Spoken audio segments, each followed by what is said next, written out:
Hello dear student, कैसे हो आप। मैं हूं DRX देवेशपाल और आज हम लोग फोटोसिंथेसिस इन हायर प्लांट का नेक्स्ट पार्ट पढ़ने वाले हैं। इससे पहले हम लोगों ने पढ़ी थी C4 साइकिल, तो C4 साइकिल बहुत अच्छे से समझ चुके होंगे आप। तो इसके बाद नेक्स्ट हम लोग आज पढ़ने वाले हैं नेक्स्ट टॉपिक, जिसका नाम है, चलो देखते हैं, जिसका नाम है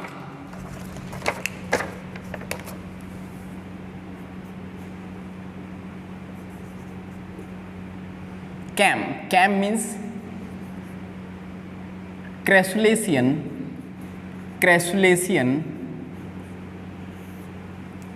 एसिड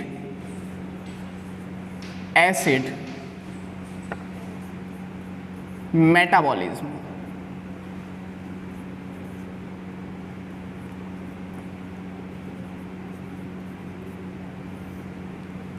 अथवा इसी को हम लोग कहते हैं कैम साइकिल। गुजराती में सुना होगा आप लोगों ने कैम छो, तो वाला कैम नहीं है। कौन सा वाला कैम है? क्रैसुलियन एसिड मेटाबॉलिज्म।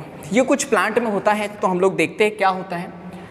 पहले पढ़ चुके हैं, सेम टू सेम वही है कि हम लोगों के पास में एक मीजोफिल सेल है,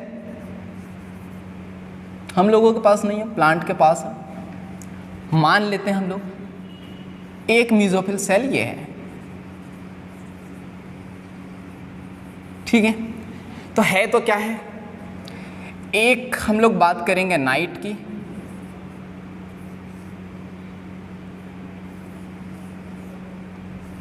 और दूसरी बात करेंगे हम लोग डे की।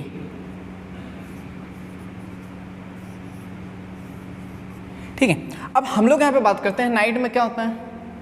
नाइट में अंधेरा होता है, लेकिन अंधेरे में क्या होता है, तो अंधेरे में हम लोग देखते हैं, अंधेरे में भूत आ जाता है। देखो क्या होता है, अंधेरे में हम लोग बात करते हैं कि मीजोफिल सेल है। मीजोफिल सेल कहाँ है? पत्तियों में। पत्तियों में क्या होते हैं, आप लोगों ने पढ़ा है क्या? पत्तियों में होते हैं रंध्र, तो स्टोमेटा। अब जैसे हमको डर लगता है भूतों से, वैसे इन्हें भी डर लगता है। लगता है क्या? नहीं लगता है। इन्हें डर नहीं लगता तो क्या कर लेते हैं, स्टोमेटा को क्या करते हैं, ये ओपन कर लेते हैं। ओपन करेंगे तो क्या आएगा, यहाँ से CO2 क्या जाएंगी अंदर, ठीक है। प्लांट के अंदर नाइट में क्या जाएंगी, CO2 जाएंगी। अब जैसे ही CO2 जाएंगी, तो CO2 यहाँ पे गई, तो क्या हुआ, जैसे ही CO2 गई, तो मुझे ये बताओ कि यहाँ पे CO2 का प्राथमिक ग्राही कौन था? पहले पढ़ चुके हम लोग, पेप था क्या? कौन था? पेप। C4 साइकिल हम लोग पढ़ चुके हैं। अगर नहीं पढ़ी है आप लोगों ने तो पहले जाके पढ़ लो कि CO2 का प्राथमिक ग्राही कौन है? पेप। पेप ने एक्सेप्ट की। फर्स्ट प्रोडक्ट कौन सा बना था? OA बना था। क्या बना था? OA बना था। क्या बना था? OA। 2-3 बार बोलो, मम्मी चप्पल से मारेंगे। OA, ठीक है। OA बना था, पहले पढ़ चुके थे अपन। अब क्या बात कर रहे हैं अपन कि यहाँ पे OA से क्या बना था? OA से बना था मैलिक एसिड। ये भी देख चुके थे क्या हम लोग? OA से क्या बना था? Malic acid. चलो इतनी बात अपन देख चुके थे। देखो ये जो कैम साइकिल है, ये अकॉर्डिंग किसके है? C4 साइकिल के। तो अगर आपने C4 साइकिल पढ़ लिया होगा तो कैम साइकिल आपको अपने आप समझ में आ जाएगा। हालांकि ये NCERT में नहीं दिया है, लेकिन कुछ चीज़ें कर लेनी पड़ती है जो NCERT में ना भी दिया हो फिर भी। तो अब क्या करते हैं कि ये जो मैलिक एसिड है, जिसको अपन मालिक भी बोल सकते हैं, कि यहाँ पे ये क्या होता है, अब ये जो मैलिक एसिड है, मैलिक एसिड क्या हो गया, हम लोगों ने बोला ये राजधानी में क्या हो जाता है, संचित हो जाता है। संचित का मतलब क्या होता है? स्टोरेज। अब होता क्या है, ये जो दिन जब होता है, दिन में ये कोशिका द्रव्य में आ जाता है, ठीक है।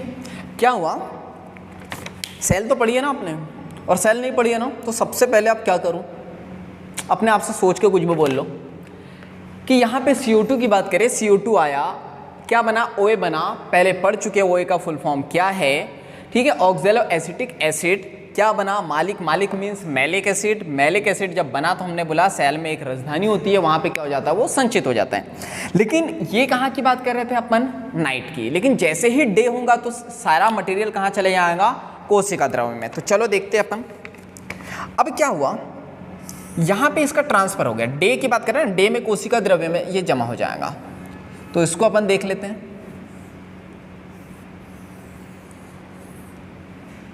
तो डे में क्या होगा, ये आ गया यहाँ पे, मैलिक एसिड आ गया यहाँ पे, ठीक है, ये मैलिक एसिड आ गया। अब क्या हो रहा है, अच्छा मैलिक एसिड से क्या हुआ था, कुछ पढ़ा था क्या अपन ने, इसको प्यार हो गया था क्या, प्यार होने के बाद क्या बना था, प्यार हुआ था तो बना था पायरुविक एसिड। हमने बोला प्यार में इंसान टूट भी जाता है क्या, जी बिल्कुल टूट जाता है। ये 4 कार्बन था और ये क्या था, 3 कार्बन, ठीक है। तो अब हम लोग यहाँ पे बात करते हैं ये सारी चीज़ें कि यहाँ पे जब अपन ने पढ़ा था, जब प्यार में होता है किसी को तो कोई चीज़ टूट जाती है, तो कोई चीज़ टूट जाती है तो कोई चीज़ बाहर निकलती है क्या, क्या निकलती है, CO2।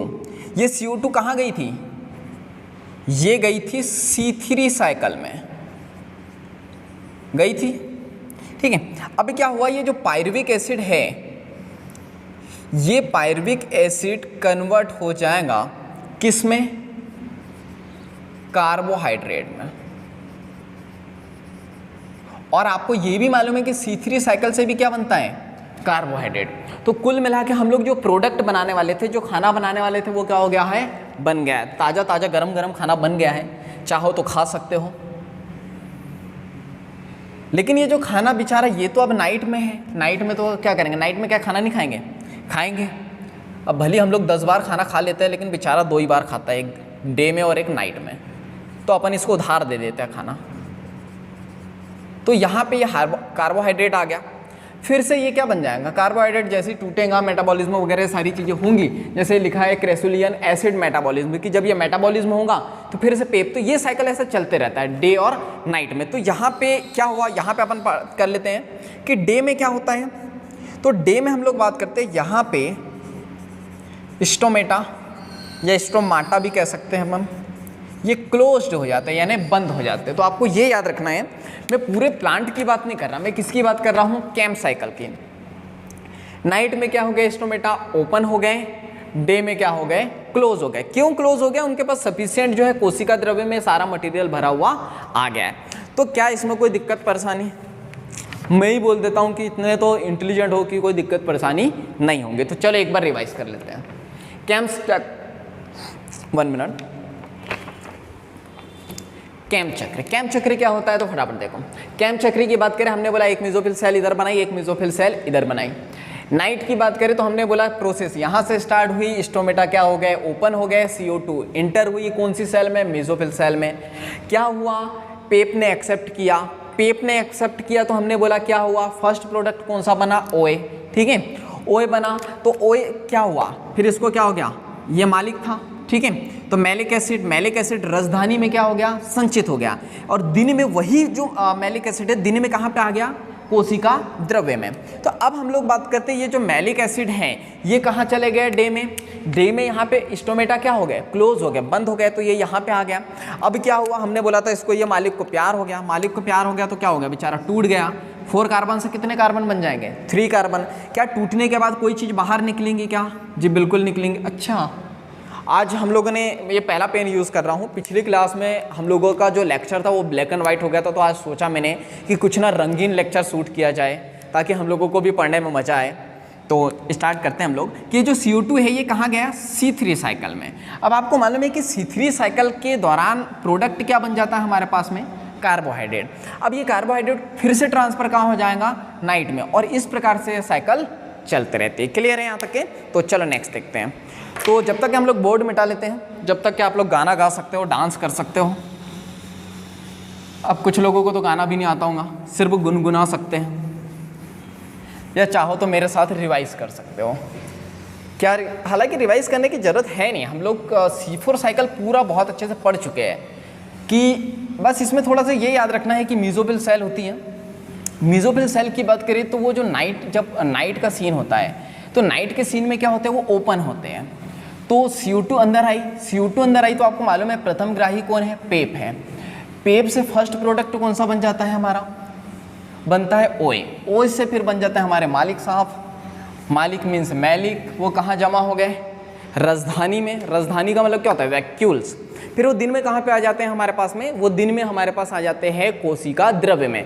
तो फिर ये आपको मालूम होगा मैलिक एसिड आते हैं, वो पायरुवेट एसिड बनता है, वहाँ से CO2 निकलती है, वो C3 साइकिल में जाती है, कार्बोहाइड्रेट बन जाता है, और इस प्रकार से ये प्रोसेस संपन्न हो जाती है। ठीक है, चलो नेक्स्ट देखते हैं। तो नेक्स्ट हम लोग बात करने वाले हैं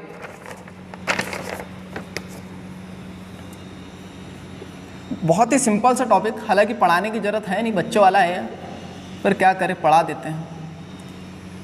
प्रकाश संश्लेषण, प्रकाश संश्लेषण को प्रभावित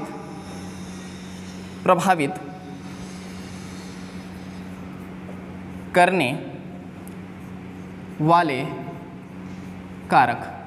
कुछ लोग बोल रहे थे कि सर बड़ी राइटिंग लिखा करो, तो देखो कितनी बड़ी बड़ी राइटिंग लिख रहा हूँ मैं। तो तुम लोग भी अपनी जब नोट्स बनाओगे ना, इतने ही बड़े वर्ड लिखना है आपको, चेक करूँगा मैं। फैक्टर्स अफेक्टिंग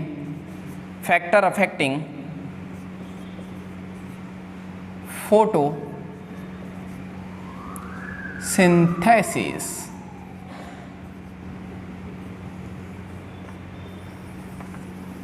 ठीक है, मास्क लगा के रखा है कि ना तुम लोगों ने, मास्क लगा के रखना, हो सकता हो कि कोई आ जाए मिलने के लिए आपसे आपके घर पे। चलो तो हम लोग यहाँ पे बात करते हैं कि फैक्टर्स ऐसे कौन से हैं जो अफेक्ट करते हैं फोटोसिंथेसिस को। तो हम लोग यहाँ पे बात करते हैं, एक तो होते हैं बाह्य कारक, बाह्य यानी घर के बाहर वाले, बाह्य कारक यानी कि एक्सटर्नल फैक्टर्स। ठीक है, तो इसको देख लेते हैं कौन कौन से हो सकते हैं। तो इसमें आता है प्रकाश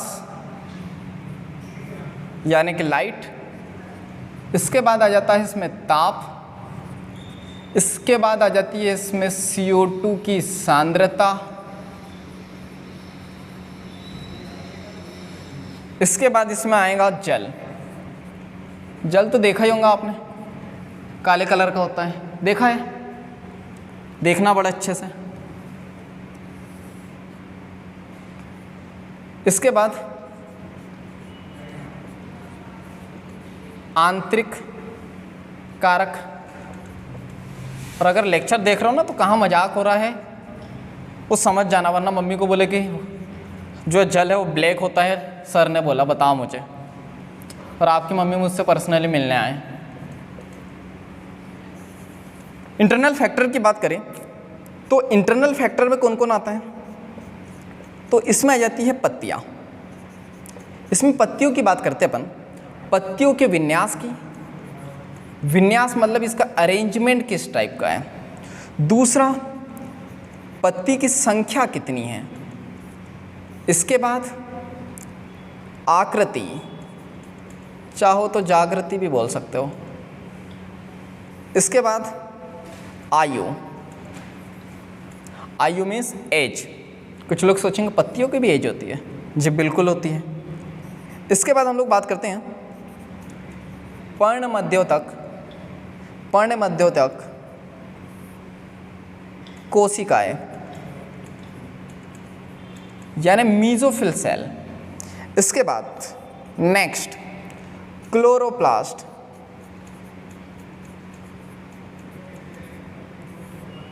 इसके बाद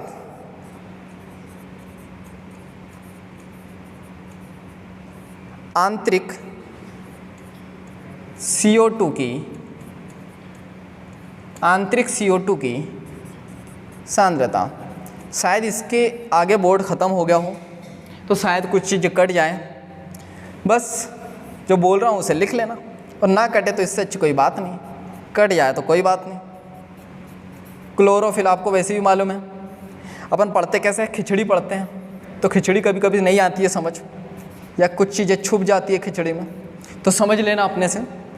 देखो क्या क्या देखा, बाह्य फैक्टर की बात करें तो प्रकाश देखा है आपने, ताप, CO2 की सांद्रता मीन्स कि CO2 की कितनी मात्रा है, इसके बाद जल, क्योंकि आपको मालूम है फोटोसिंथेसिस के लिए जल भी जरूरी है।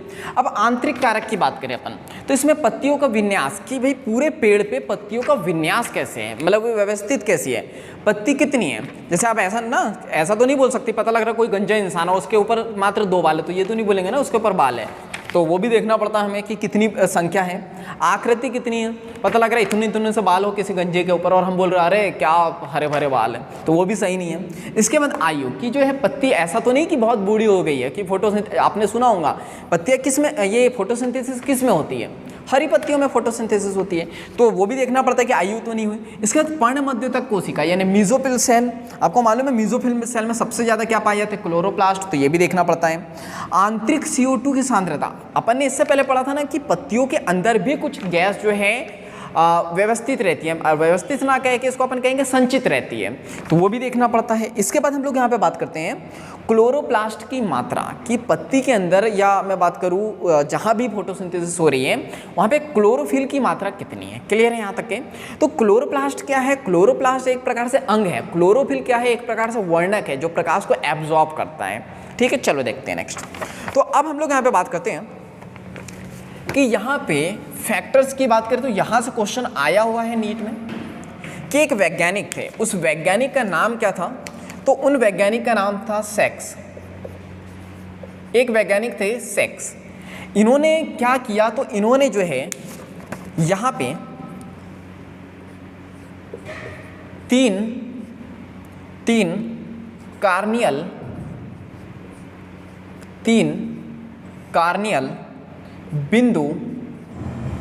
बिंदु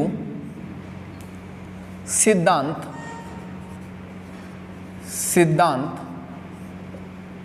प्रस्तुत किया। वेरी वेरी इंपॉर्टेंट, स्टार लगा देते हैं इसमें, 10-12 स्टार लगा सकते हो आप।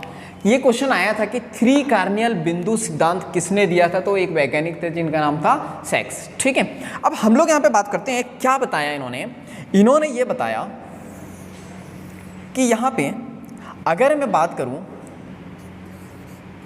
रेट ऑफ फोटोसिंथेसिस, ठीक है, कि फोटोसिंथेसिस के रेट की बात कर रहे हैं, दर की बात कर रहे हैं, तो क्या इस टाइप से होंगी क्या, या तो फोटोसिंथेसिस मिनिमम होंगी यानी कि न्यूनतम होंगी, या फिर क्या होंगी, या फिर होंगी ऑप्टिमम यानी कि अनुकूलतम,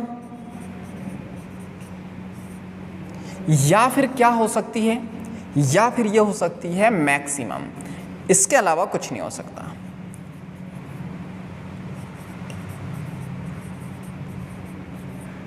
ठीक है, ये 3 वर्ड बड़े बड़े लिख रहा हूँ, आ रहा हूँ ना समझ में? क्या हुआ, इससे पहले मैंने जब लेक्चर शूट किए थे और आप लोगों के कमेंट्स आए थे कि सर जो राइटिंग है बहुत छोटी हो रही थी, तो एक बहुत बड़े ज्ञानी महापुरुष इंसान थे, उन्होंने मुझे सजेस्ट किया कि सर उन्होंने मुझे 1-2 टिप्स दी कि कैसे लिखना चाहिए, तो मैं वैसे लिखने लग गया, तो जो है बड़ी राइटिंग आने लग गई। ठीक है, तो हम लोग यहाँ पे बात करते हैं, तो फोटोसिंथेसिस या तो मिनिमम होंगी, या फिर क्या होंगी ऑप्टिमम, या फिर क्या हो जाएंगी मैक्सिमम। क्लियर है, 3 ही कंडीशन हो सकती है, तो इसी को अपन कहते हैं 3 कार्नियल बिंदु सिद्धांत। किसने दिया? सेक्स ने दिया। ठीक है, या तो फोटोसिंथेसिस बहुत कम होंगी, अपन ने पढ़ा था क्या पार, ठीक है, फोटोसिंथेसिस एक्टिव रेडिएशन की क्या होगा, एक मिनिमम रेडिएशन पे, मिनिमम टेम्परेचर पे जो है फोटोसिंथेसिस होती है।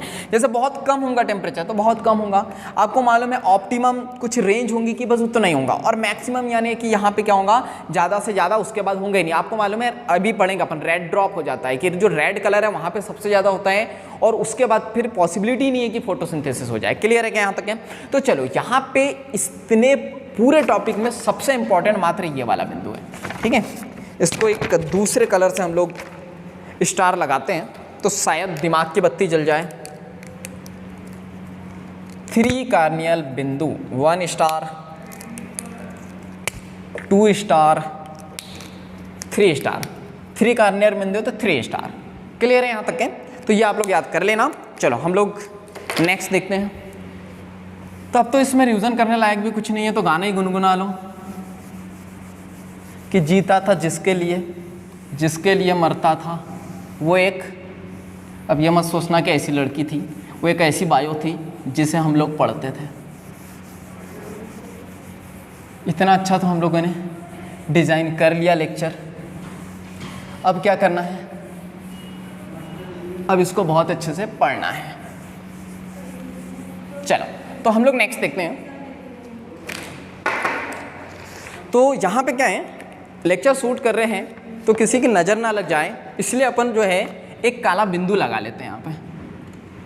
चलो तो नेक्स्ट हम लोग देखते हैं। चलो तो नेक्स्ट हम लोग बात करेंगे यहाँ पे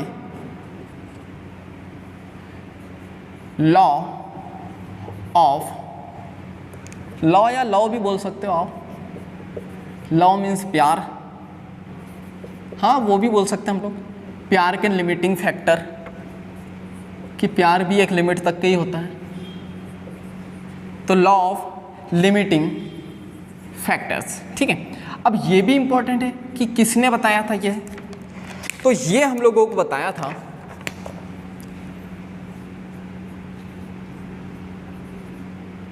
ब्लैकमैन ने। वेरी वेरी इंपॉर्टेंट, 1905 में, ठीक है। कि law of limiting factor. Limiting factor का मीनिंग क्या होगा, चलो इसको पहले समझ लेते हैं तो अच्छे से आपको समझ में आएगा। पहली बात तो जो फोटोसिंथेसिस की बात करें तो हम लोग पहले ही पढ़ चुके थे। ये जो है एक रासायनिक प्रक्रिया है, ठीक है। अब हम लोग यहाँ पे बात करते हैं, ये रासायनिक प्रक्रिया तो बहुत सारे यहाँ पे रसायन भी लगेंगे, जैसे कि क्या यहाँ पे आप लोग बताओ क्या क्या लगेंगे। क्या लाइट लगेगा क्या फोटोसिंथेसिस के लिए? जी बिल्कुल लगेगा। और क्या लगेगा? हम लोगों को लगेगा क्लोरोफिल। क्लोरोफिल की ज़रूरत होगी हम लोगों को। और क्या लगेगा? अरे बोलो महाराज। CO2। और क्या लगेगा? H2O। क्या इतनी चीज़ें लगेंगी क्या हमको? जी बिल्कुल लगेंगी। अब यहाँ पे क्या बोल रहे हैं, लिमिटिंग, एक लिमिट होंगी कि एग्जाम्पल के लिए मान लेते अपन, यहाँ पे एग्जाम्पल ही ले रहा है सब कुछ, कोई फिक्स नहीं है कि 10 हम लोगों को लाइट चाहिए, 10% बोल सकते हो या एक क्वांटिटी के रूप में ले सकते हैं। 10 हम लोगों को क्लोरोफिल चाहिए, CO2 के हमको 10 मॉलिक्यूल चाहिए, और हम लोगों को जो है H2O की जो है क्या है 3 मॉलिक्यूल चाहिए। तो अब हम लोग यहाँ पे बात करते हैं, तो आपसे क्वेश्चन पूछेगा तो ये आपको बताना है कि जो CO2 है ये दर का निर्धारण करते हैं, मतलब कि कितनी फोटोसिंथेसिस होंगी और कितनी नहीं होंगी। ये किस पे डिपेंड करता है? वाटर पे, कि वाटर नहीं होगा तो फोटोसिंथेसिस नहीं होंगे, ठीक है।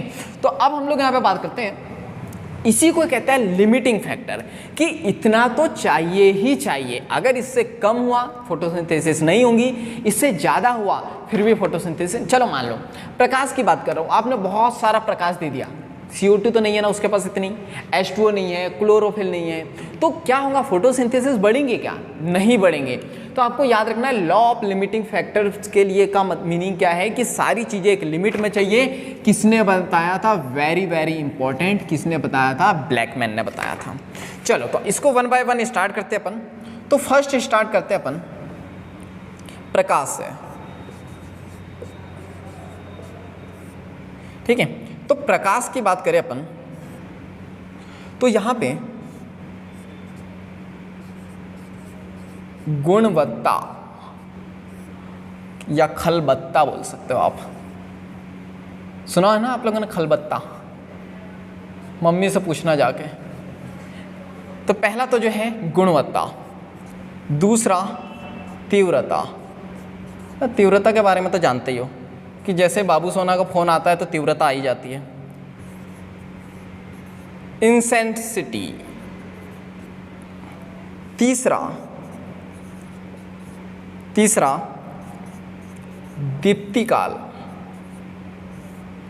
यानी इसको अपन कहते हैं ड्यूरेशन। ठीक है, तो यहां पे हम लोग बात करते हैं, ये तीनों चीजें समझते हैं। उससे पहले हम लोग ये बात करें कि ये जो प्रकाश है ये क्या है, ये सीमाकारी, सीमा को पहचानते हो कि आपकी क्लास में होंगे शायद, तो वाली सीमा नहीं है, ये भावनाओं में नहीं बहना है हमें।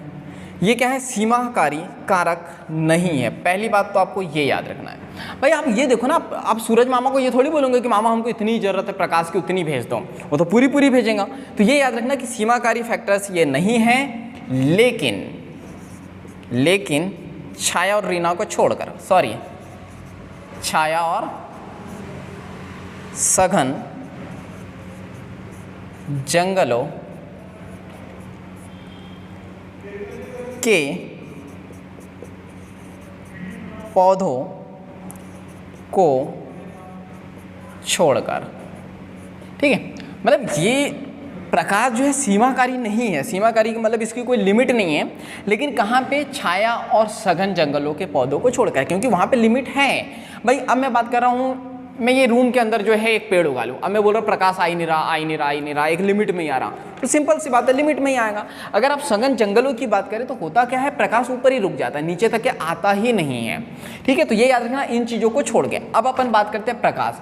फोटोसिंथेसिस के लिए जो प्रकाश आ रहा है उसकी क्वालिटी क्या है। भाई ये क्वालिटी बेस्ड प्रकाश चाहिए, तभी हम लोग जो है फोटोसिंथेसिस कर पाएंगे। मतलब ये नहीं ना कि फोटोसिंथेसिस आपने देखा होगा जब अच्छी धूप होती है, ऐसा तो नहीं होता है कि 6 बजे के बाद जो है फोटोसिंथेसिस स्टार्ट होती हो इवनिंग में, नहीं, क्योंकि वहाँ पे प्रकाश आए भी तो फोटोसिंथेसिस नहीं होगी, क्योंकि उसकी जो क्वालिटी नहीं है, वो तीव्रता कि प्रकाश किस वेग से आ रहा है वो भी डिपेंड कर रहा है। दीप्तिकाल का मतलब ड्यूरेशन। ऐसा तो नहीं कि सूरज मामा आंख मार रहे हो कि पता लग रहा धूप आई फिर चली गई, तो फिर भी नहीं, एक ड्यूरेशन होना चाहिए उसकी कि कब आ रहा है और कब नहीं आ रहा है। अब हम लोग बात करते हैं नेक्स्ट। तो नेक्स्ट बात करने के लिए हम लोगों को बोर्ड मिटाना पड़ेगा, तो चलो इसको मिटाते हैं और हम लोग कंटिन्यू करते हैं। तो फिर से म्यूजिक को गुनगुना सकते हो आप लोग कि गुनगुना रही है बायो और हम पढ़ रहे हैं। पढ़ते पढ़ते भूख लगी, पर भूख के कारण खाना नहीं खा पा रहे हैं क्योंकि लेक्चर पढ़ना है। चलो तो हम लोग यहाँ पे बात करते हैं।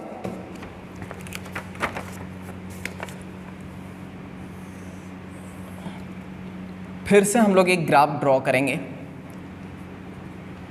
वही रेट ऑफ फोटोसिंथेसिस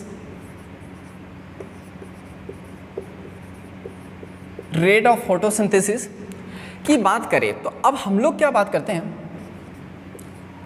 जो पार होता है फोटोसिंथेटिक जो पार मीन्स फोटोसिंथेटिक एक्टिव रेडिएशन, तो वो क्या होता है, हम लोग बात करेंगे यहाँ पे 400 से लेकर 700 तक। ठीक है, तो आपको मालूम होगा कि फोटोसिंथेसिस 400 पे क्या होती है, सबसे कम, लेकिन जैसे जैसे यहाँ पे रेडिएशन बढ़ता है फोटोसिंथेसिस की स्पीड क्या हो जाती है, बढ़ जाती है। और हमको सबसे ज़्यादा फोटोसिंथेसिस कहाँ देखने को मिलती है, 700 nm पे। 700 nm पे क्यों देखने को मिलती है, क्योंकि यहाँ पे कौन सा कलर होता है, रेड वाला, और सबसे ज़्यादा फोटोसिंथेसिस कहाँ होती है, रेड कलर में। तो अब हम लोग यहाँ पे बात करते हैं, तो आपको याद रखना है यहाँ पे जैसे ये पॉइंट 700 के बाद क्या होगा कि यहाँ पे उच्च तीव्रता होंगी। ठीक है, तो ये जो उच्च तीव्रता की बात करें तो यहाँ पे उच्च तीव्रता जैसे होंगी तो यहाँ पे दर में वृद्धि नहीं होंगी। क्यों नहीं होंगी, आप लोग समझदार हो, पहले मैं बता चुका हूँ। क्यों नहीं होंगी, क्योंकि होगा क्या, हमने बोला कि फोटोसिंथेटिक जो फोटोसिंथेसिस होती है वो एक लिमिटिंग फैक्टर पे होती है।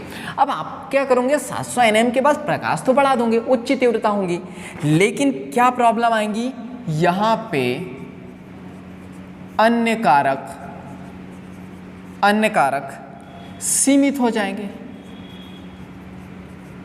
ठीक है, जैसे कि मैं बात करूँ, आपकी मम्मी को रोटी बनाने में तो कोई तरास नहीं आएगा, आपकी मम्मी तो जो है एक दिन में ही जो है 15 दिन की रोटी बना लेंगी, लेकिन क्या आप एक बार में खा पाओगे? बिल्कुल नहीं खा पाओगे। तो वही होता है कि प्रकाश तो बढ़ जाएगा, सूरज मामा से प्रकाश आ जाएगा, लेकिन बाकी चीज़ें क्या हो जाएंगी? लिमिट में हो जाएंगी। तो ये याद रखना है कि प्रकाश की तीव्रता बढ़ने पे यहाँ पे फोटोसिंथेसिस की जो दर है उसमें वृद्धि नहीं होती है। ठीक है, तो अब हम लोग यहाँ पे बात करते हैं क्या होगा। तो फिर जैसे ही ये 700 के बाद में यहाँ पे प्रकाश की तीव्रता बढ़ती है तो क्या हो जाएगा? चलो इसको रेड पेन से ही बनाएंगे, क्योंकि क्वेश्चन का नाम भी ये टॉपिक का नाम भी ऐसे ही है। ऐसा लग रहा है जैसे पान खा के किसी ने थूक दिया हो। ठीक है, तो यहाँ पे क्या होता है, यहाँ पे आपको याद रखना है कि जैसे ही ये प्रकाश बढ़ेगा तो यहाँ पे क्लोरोफिल, पत्ती के अंदर क्या रहती है? क्लोरोफिल। तो क्लोरोफिल का भी विघटन हो जाएगा, क्योंकि बहुत ज़्यादा प्रकाश आएगा ना तो पत्तियों में जो क्लोरोफिल है उसका विघटन हो जाएगा, यानी टूट जाएंगे क्लोरोफिल के मॉलिक्यूल। अब क्या होगा? तो जैसे ही ये टूटेगा तो क्या होगा? यहाँ पे एक प्रोसेस होती है जिसको अपन कहते हैं लाल पतन। लाल पतन एनसीईआरटी के बाहर का टॉपिक है, लेकिन आपको याद रहना चाहिए। इसको अपन कहते हैं रेड ड्रॉप। कुछ बहुत साल पहले नीट में ये क्वेश्चन पूछा गया था कि रेड ड्रॉप क्या होता है। तो क्या होता है, 700 nm के बाद अगर फोटोसिंथेसिस हो रही है तो उसको अपन क्या कहते हैं? Red drop. ठीक है, तो अब ये जो रेड ड्रॉप है, अब क्या होगा? तो यहाँ पे आधा का मीन्स क्वांटम, क्वांटम उत्पाद, क्वांटम उत्पाद में वृद्धि होने लगेगी। ठीक है, क्वांटम जैसे ही रेड ड्रॉप होगा तो क्वांटम उत्पाद में क्या होंगी? वृद्धि होंगी। और क्वांटम उत्पाद में अगर वृद्धि होंगी, अच्छा क्वांटम क्या है? क्वांटम एक प्रकार से एनर्जी है। ठीक है, जो एनर्जी, जैसे मैं बात करूँ, अब मैं बात करूँ, हम लोग जो है दूध का पैकेट लेने जाते हैं तो क्या बोलते हैं? पैकेट चाहिए, दूध के पैकेट चाहिए। अगर शक्कर लेने जाएंगे तो क्या बोलेंगे? 1 kg चाहिए, 2 kg। तो उसी प्रकार जो एनर्जी है या जो प्रकाश है उसको अपन क्वांटम के रूप में जो है एक्सप्लेन करते हैं। तो याद रखना, अगर इसका उत्पादन हुआ तो इसको अपन कहेंगे इमर्सन। उल्टा हो गया, इमर्सन वृद्धि, इमर्सन वृद्धि प्रभाव। मीन्स इसको अपन कहते हैं इमर्सन्स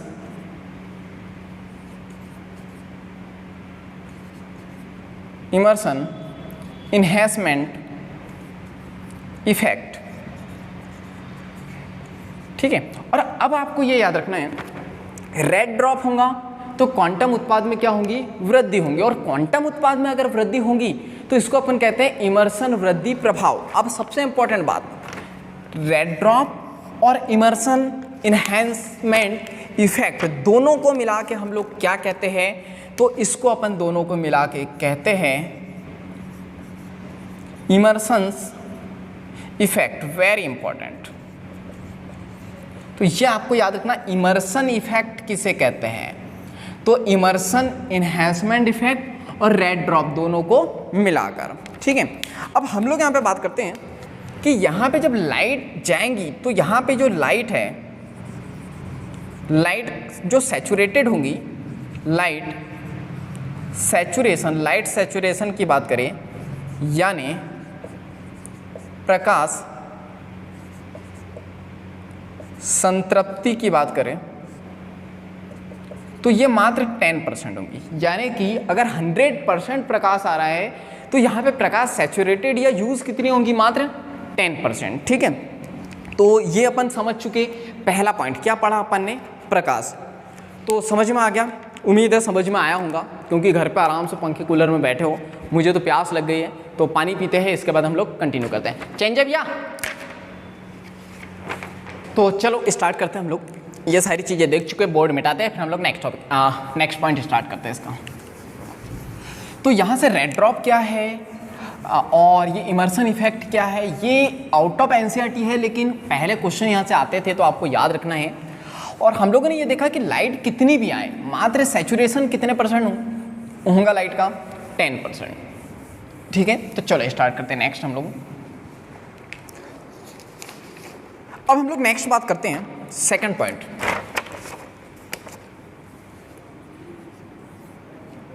यानी कि CO2 की सांद्रता। कि CO2 की सांद्रता की बात करें तो आपको ये याद रखना है कि ये प्रमुख सीमाकारी या फिर आज्ञाकारी भी बोल सकते हो आप, जो आप लोग हो नहीं, तो ये याद रखना है CO2 की सांद्रता की बात करें तो प्रमुख सीमाकारी कारक, सीमाकारी का मतलब क्या है, लिमिटिंग का फैक्टर है ये। तो लिमिटिंग फैक्टर है मतलब कि जितनी वातावरण में होंगी उतनी ही हम लोग यूज़ कर सकते हैं। तो यहाँ देख लेते हैं हम लोग, चलो इसको थोड़ा छोटा बनाते हैं ताकि हम लोग पूरा टॉपिक समझ सकें। तो हम लोग यहाँ पे बात करते हैं, अब इसको जो है ना हम लोग सारी चीज़ें हम लोग समझ रहे हैं ग्राफ के अकॉर्डिंग। अगर रामायण के थ्रू समझनी है तो आप एनसीईआरटी के शरण में जा सकते हो और पढ़ सकते हो, लेकिन क्वेश्चन जो है आपको जो है इसी के अकॉर्डिंग आएंगे। तो आपको याद रखना, यहाँ से फिर से हम लोग देखेंगे रेट ऑफ फोटोसिंथेसिस। तो अब हम लोग रेट ऑफ फोटोसिंथेसिस की बात करें तो क्या होगा, यहाँ पे हम लोग बात करेंगे CO2 की कॉन्सेंट्रेशन के बारे में। CO2 कॉन्सेंट्रेशन, कि CO2 की कॉन्सेंट्रेशन यहाँ पे जो है कितनी है। तो CO2 कॉन्सेंट्रेशन की बात करूँ मैं तो यहाँ पे होंगी 0.3%, 0.4% और 0.5%। ठीक है, अब होता क्या है कि वातावरण में बात करूँ मैं तो वातावरण की बात करूँ तो वातावरण में CO2 कितनी है, 0.3 से लेके 0.4%। अब यहाँ पे हम लोग बात करते हैं कि इसमें क्या होता है, इसमें तो फोटोसिंथेसिस बड़े अच्छे से होती है, ठीक है, लेकिन क्या होता है 0.5 पे जैसे ही यहाँ पे फोटोसिंथेसिस पहुँचती है तो भी कोई दिक्कत नहीं है, क्योंकि इतना लगभग होता है, ये एक लास्ट है, ठीक है, कि इतनी लिमिट है इसकी कि वातावरण में CO2 कितनी हो सकती है, 0.5%। लेकिन होता क्या है कि अगर इससे आगे हम लोग फोटोसिंथेसिस करने लगे तो यहाँ पे फोटोसिंथेसिस क्या हो जाएंगी, क्षतिकारक हो जाएंगी। क्षतिकारक मीन्स डैमेजिंग,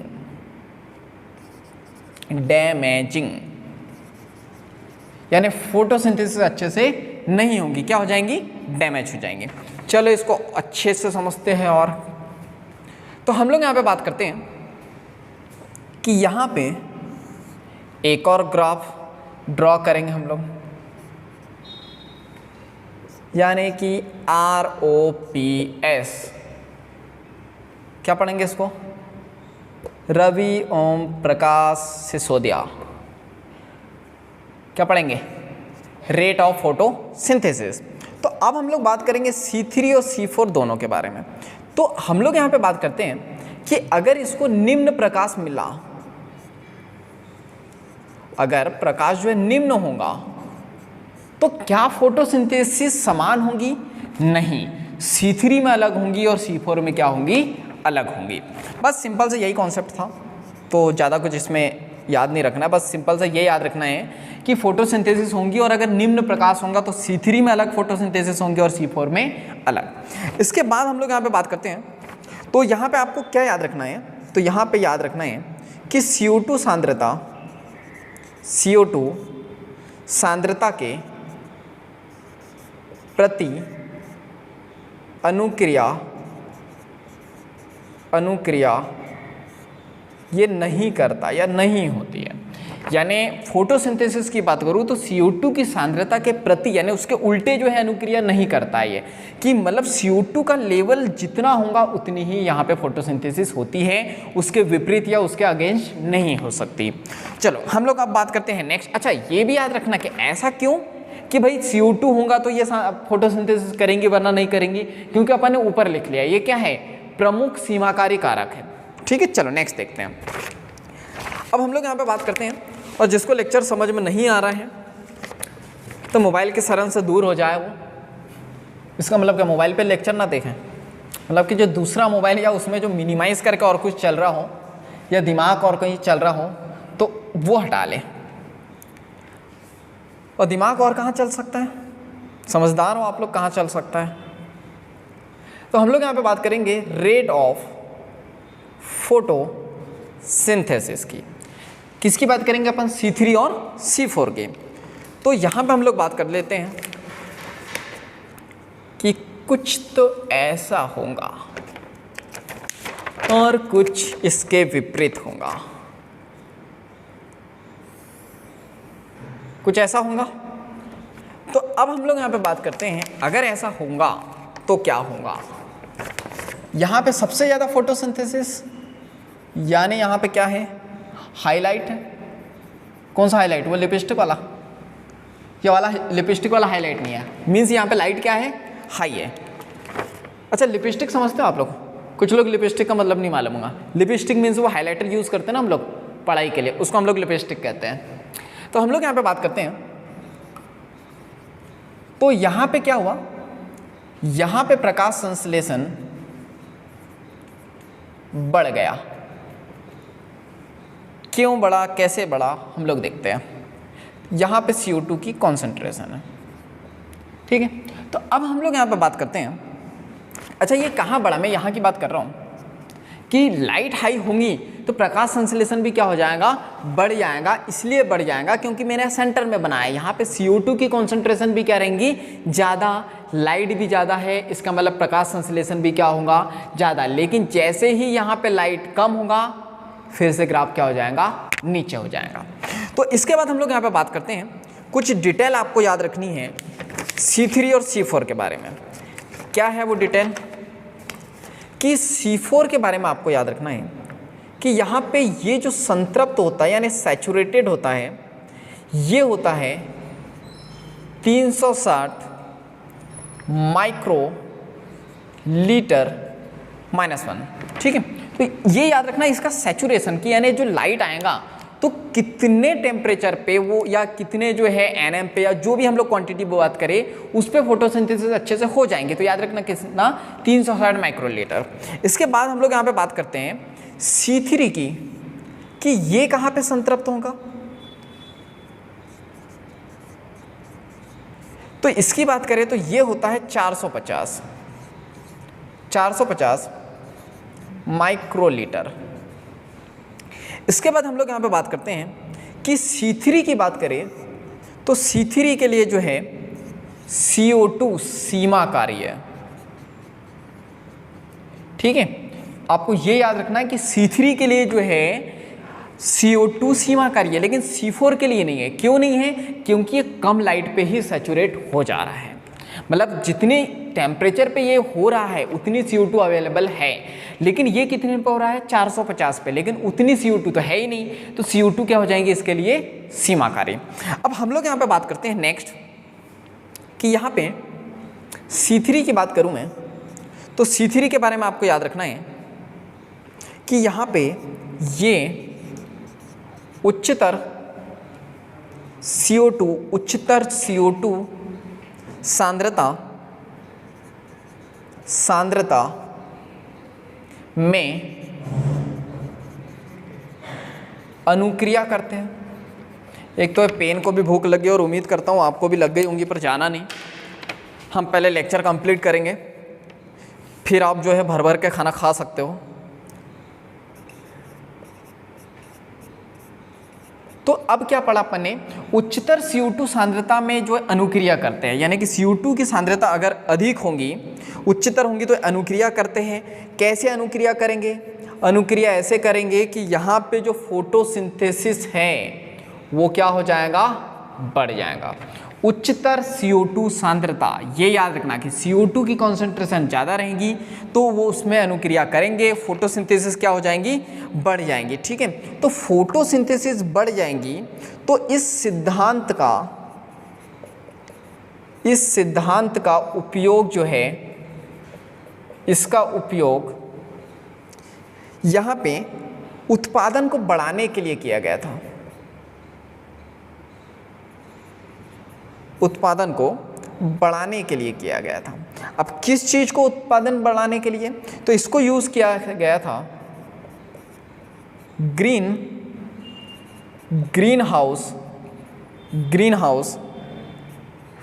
फसलों जैसे टमाटर, जिसको अपन टोमेटो कहते हैं, एवं बेल मिर्च यानी बैल वाला मिर्च, बेल मिर्च मीन्स शिमला मिर्ची, शिमला मिर्च।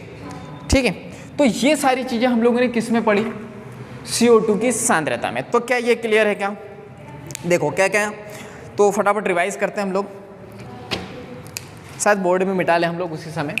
देखो CO2 की सांद्रता की बात करें तो प्रमुख सीमाकारी कारक है, ठीक है, मोस्ट इंपॉर्टेंट याद रखना, ये लिमिटिंग फैक्टर है। हमने बोला कि यहाँ पे फोटोसिंथेसिस की रेट की बात करें तो CO2 की बात करें वातावरण में कितनी है, 0.3 से लेकर 0.4%, और अगर अधिकतर की बात करूँ तो 0.5%। तो यहाँ तक के तो कोई प्रॉब्लम नहीं आएगी, फोटोसिंथेसिस बहुत अच्छे से होंगी। लेकिन जैसे ही 0.5 से हम लोग आगे जाएंगे तो यहाँ पे फोटोसिंथेसिस क्या हो जाएंगी, डैमेज हो जाएंगी। एक कॉन्सेप्ट ये समझा। दूसरा कॉन्सेप्ट क्या समझा हम लोगों ने कि रेट ऑफ फोटोसिंथेसिस की बात करूं मैं तो C3 और C4 में अगर निम्न प्रकाश हुआ तो फोटोसिंथेसिस दोनों में क्या होंगी, अलग अलग होंगी। अब क्या समझना है कि CO2 सांद्रता के प्रति अनुक्रिया नहीं होती है, कि CO2 की जितनी सांद्रता है उसी के अकॉर्डिंग फोटोसिंथेसिस होंगी, उसके अगेंस्ट नहीं होंगी। अब हम लोगों ने यहाँ पे बात की कि C3 और C4 की बात करें तो पहले ही समझ चुके थे कि दोनों में अलग अलग होता है, लेकिन अगर यहाँ पे लाइट भी हाई है, CO2 की कॉन्सेंट्रेशन भी हाई है तो प्रकाश संश्लेषण क्या होगा, अधिक होगा। अब अधिक होगा तो याद रखना C4 में थोड़ा अपन ने कम देखा, क्यों, यहाँ पे सैचुरेशन पॉइंट क्या है लाइट का, 360 माइक्रोलीटर। ठीक है, अब यहाँ पे C3 में कितना है, 450 यानी ज़्यादा है, तो यहाँ पे इसके लिए CO2 क्या हो जाएगा, सीमाकारी। इसके बाद हम लोग बात करें C3 की, तो उच्चतर CO2 सांद्रता में ये अनुक्रिया करते हैं, यानी कि CO2 अगर अधिक होंगी तो फोटोसिंथेसिस क्या होंगी, अधिक होंगी। इस सिद्धांत का उपयोग कहाँ किया अपन ने, उत्पादन बढ़ाने में। एक तो ये देखो ये प्रॉब्लम आती है चैपों वाली आ रही होंगी आपको, तो मैनेज करना इसे, और नहीं भी करोगे तो फिर भी करना ही है मैनेज। तो ग्रीन हाउस फसलों जैसे कि टमाटर, बेल मिर्च, जिसको अपन क्या कहते हैं, शिमला मिर्च भी कहते हैं। तो चलो इसको हम लोग जो है मिटाते हैं और नेक्स्ट फैक्टर हम लोग स्टार्ट करते हैं। तो जब तक के क्या किया जाए, बहन बहन से बात कर ली जाए और भाई भाई से बात कर ली जाए, जब तक के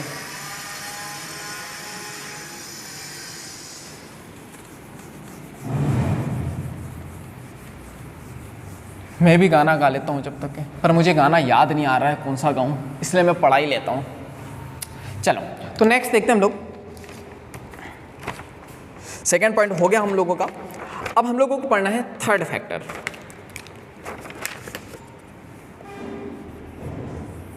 थर्ड फैक्टर हम लोगों का ताप। ठीक है, तो ताप की बात करें तो आपको मालूम होगा ताप कहाँ से आता है, ताप आता है सूरज मामा से।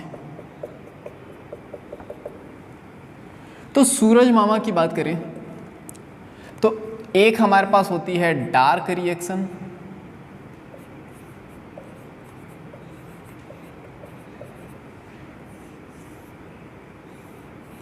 और एक कौन सी होती है, एक होती है हमारे पास में लाइट रिएक्शन। तो अब हम लोग बात करते हैं लाइट रिएक्शन, डार्क रिएक्शन में क्या होता है। तो लाइट रिएक्शन की बात करें तो यहाँ पे ये ताप संवेदी होता है, चैपो चैपो चैपो आवाज़ आ रही है, लेकिन थोड़ा सा हम लोगों का लेक्चर बचा है तो इसे पूरा करेंगे हम लोग। लेकिन ये काफ़ी कम प्रभाव देता है इस पे। ठीक है, क्या है लाइट रिएक्शन आपको मालूम है कि लाइट पर डिपेंडेंट होती है, डिपेंडेंट होती है मतलब ताप के प्रति क्या है, ये संवेदी है, लेकिन काफ़ी कम प्रभाव इस पे होता है, इसका उतना ज़्यादा इफेक्ट नहीं होता है। लेकिन हम लोग यहाँ पे बात करते हैं कि जो डार्क रिएक्शन है ये पूरी तरीके से नियंत्रित जो है किससे होती है, सूरज मामा से। ऐसा क्यों? और ये डिपेंड करती है, ये एंजाइम पर निर्भर करती है। जैसे हम लोग किस पे निर्भर करते हैं, प्लांट पे, कि प्लांट खाना बनाएंगे तो हम उनसे मांग लेंगे, खा लेंगे। तो उसी प्रकार ये डार्क रिएक्शन किस पे डिपेंड है, लाइट रिएक्शन पर, कि जब तक लाइट रिएक्शन नहीं होंगी डार्क रिएक्शन होंगी क्या, नहीं। तो इसका मतलब ये लाइट रिएक्शन किससे हो रही है, सूरज मामा से, ताप से। तो इसलिए हम लोग बोल रहे हैं कि डार्क रिएक्शन को नियंत्रित कौन करता है, सूर्य। अब हम लोग नेक्स्ट देखते हैं, तो इसके बारे में कुछ हम लोग पढ़ेंगे। C4 की बात करें तो C4 उच्च ताप पर अनुक्रिया करते हैं, उच्च ताप पर अनुक्रिया करते हैं। जैसे कि यहाँ पे क्या करता है ये फोटोसिंथेसिस को क्या करते हैं, बढ़ा देते हैं। इसके बाद हम लोग बात करें और क्या करते हैं, तो ये C3 पर की बात करें तो यहाँ पे इष्टतम, ऐसा लग रहा है कोई साधु आ गए, इसलिए मैं इंग्लिश में लिख देता हूँ, ऑप्टिमम। ये ऑप्टिमम ताप पर जो है, यहाँ पे ऑप्टिमम ताप क्या होता है, कम होता है, यानी CO2 क्या होता है, उच्च ताप पर अनुक्रिया करते हैं और फोटोसिंथेसिस बढ़ जाती है। C3 की बात करें तो ऑप्टिमम टेम्परेचर यहाँ पे क्या होता है, कम होता है। इसके बाद हम लोग यहाँ पे बात करते हैं ऑप्टिमम टेम्परेचर के बारे में। हम लोग बात करें तो यहाँ पे प्रकाश संश्लेषण, यहाँ पे प्रकाश संश्लेषण अनुकूलित, ऑप्टिमम टेम्परेचर की बात करें तो यहाँ पे जो प्रकाश संश्लेषण है अनुकूलित आवास पर निर्भर करता है, अनुकूलित आवास पर क्या करता है, ये निर्भर करता है। इसके बाद हम लोग बात करते हैं कि उष्णकटिबंधी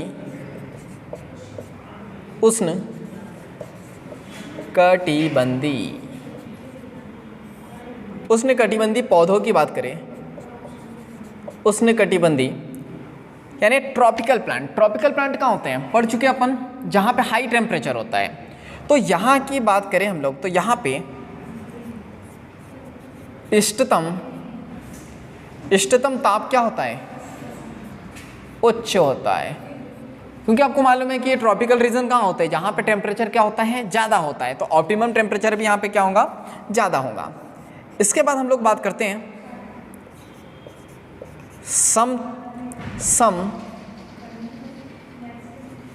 समशीतोष्ण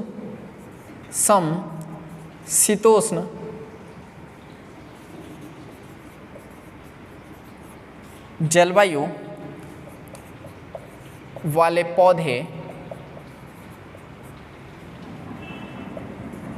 अपेक्षाकृत, कृत को हटा सकते हो आप, अपेक्षा ही बोल सकते हो, अपेक्षाकृत कम ताप की इनको आवश्यकता होती है। ठीक है, देखो फटाफट क्या देखा, सिंपल सी बात है कि जैसे ही नाम लिखाएंगे ना आपको समझ में आ जाएगा। ट्रॉपिकल या उष्णकटिबंधी जहाँ पे टेम्परेचर ज़्यादा है तो इष्टतम ताप क्या होगा, अधिक होगा। लेकिन समशीतोष्ण की बात करें तो जहाँ पे कूल नेचर होता है तो वहाँ पे जो पौधे होते हैं उनको अपेक्षाकृत कम ताप की क्या होती है, आवश्यकता होती है। तो ये बेसिक है। अब हम लोग यहाँ पे यहाँ पे पैरामीटर्स पढ़ते हैं। तो फोर्थ पैरामीटर है हम लोगों का जल।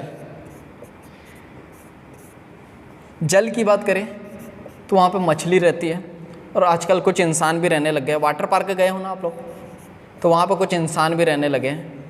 तो ये जो है महत्वपूर्ण अभिकारक है। क्यों महत्वपूर्ण है?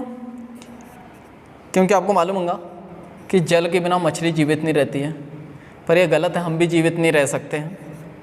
तो पूरे पादप पे इसका प्रभाव पड़ता है। कैसे पड़ता है कि अब हम लोग बात कर रहे थे कि रूट से वाटर ही ना आए तो क्या पूरे प्लांट पे इफेक्ट होगा या नहीं होगा? जो बिल्कुल होगा। इसके बाद हम लोग बात करते हैं कि जल की कमी से क्या हो जाता है। जल की कमी से क्या होता है? तो जल की कमी से रंध्र बंद हो जाते हैं। रंध्र बंद हो जाएंगे तो क्या होगा? CO2 का लेवल क्या हो जाएगा? कम हो जाएगा। ठीक है, देखो ऐसी बात है कि जैसे कि आपके छोटे भाई बहन, आप जब पढ़ते होंगे तो जो है खिड़की दरवाजे से देखते होंगे, तो हमारे साथ भी ऐसी बहुत सारी प्रॉब्लम है। जब हम भी लेक्चर शूट करते हैं तो बहुत सारे लोग खिड़की खोल के, दरवाजे खोल के देखते हैं, तो वो चीज़ हमको भी मैनेज करनी पड़ती है। बस ये है कि चैंपो चैंपो करते हुए कोई चिल्लाता नहीं है, ये हमारे लिए बड़ी अच्छी बात है। देखो तो क्या हुआ, पत्तियां मुरझा जाती हैं और पत्ती का जो क्षेत्रफल है, क्षेत्रफल वो क्या हो जाता है? कम हो जाता है। और क्या होता है? और यहाँ पे उपापचयी क्रियाएं वो क्या हो जाती है? कम हो जाती है। ठीक है, देखो फटाफट क्या क्या हुआ। तो जो जल है महत्वपूर्ण कारक, अभिकारक है, हम लोगों ने बोला पूरे पादप, अगर यहाँ पे इसमें कमी आई तो पूरे पादप पे प्रभाव पड़ता है। इसकी कमी से रंध्र बंद हो जाते हैं, CO2 का लेवल क्या हो जाता है? डाउन हो जाता है।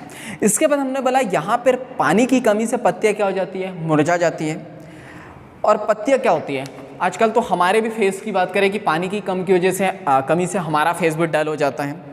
पानी का क्षेत्रफल, पानी बोल रहा हूँ मैं, पत्ती का क्षेत्रफल क्या हो जाता है? कम हो जाता है। और उपापचयी क्रिया क्या हो जाती है? बंद हो जाती है। क्योंकि हमारी बात करूँ या पत्ती की बात करूँ, मेटाबॉलिज्म के लिए वाटर क्या है? बहुत ज़रूरी है। तो लेक्चर बहुत अच्छे से समझ में आया होगा और इसी के साथ बहुत खुशी की बात यह है कि ये वाला चैप्टर हमारा यहाँ पे एंड होता है। तो जैसे कि हम लोग एंड होने के बाद में एक सुंदर सा व्यक्ति बनाते हैं, तो हंसमुख चेहरा बना लेते हैं हम लोग, क्योंकि हमारा चैप्टर एंड हो गया है, तो खुशियाँ मनाएंगे हम लोग। तो आप लोगों की फ़ोटो बना रहा हूँ मैं।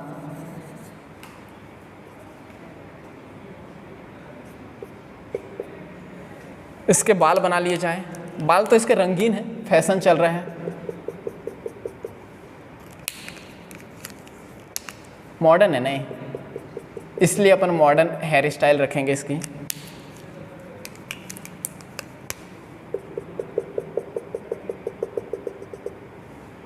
इसके बाद इसकी आईज, इसकी नोज, इसका माउथ। माउथ पे लिपस्टिक कौन सी लगाए? आज रेड वाली लगाते हैं।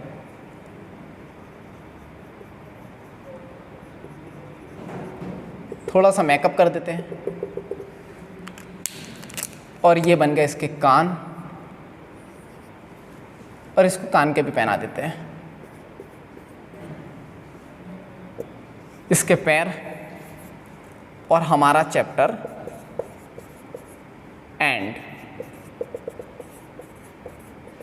ठीक है, तो हमारा चैप्टर एंड हो चुका है, डायग्राम बन चुका है। आप अपने आप को फील कर सकते हो इस डायग्राम में। बड़े सुंदर सी आपकी एक तस्वीर बनाई है मैंने। तो हम लोग बाकी मिलेंगे नेक्स्ट क्लास में नेक्स्ट चैप्टर के साथ। तो अगर इस वीडियो ने आपकी लाइफ में थोड़ा भी इम्पैक्ट किया हो या वैल्यू क्रिएट की हो, तो वीडियो को लाइक करके शेयर कर देना और मुझे कमेंट्स करके बताना कि इस वीडियो ने आपकी लाइफ में क्या इम्पैक्ट किया है। तो बाकी हम लोग मिलेंगे नेक्स्ट वीडियो में। जब तक के लिए thank you, bye bye and go for success.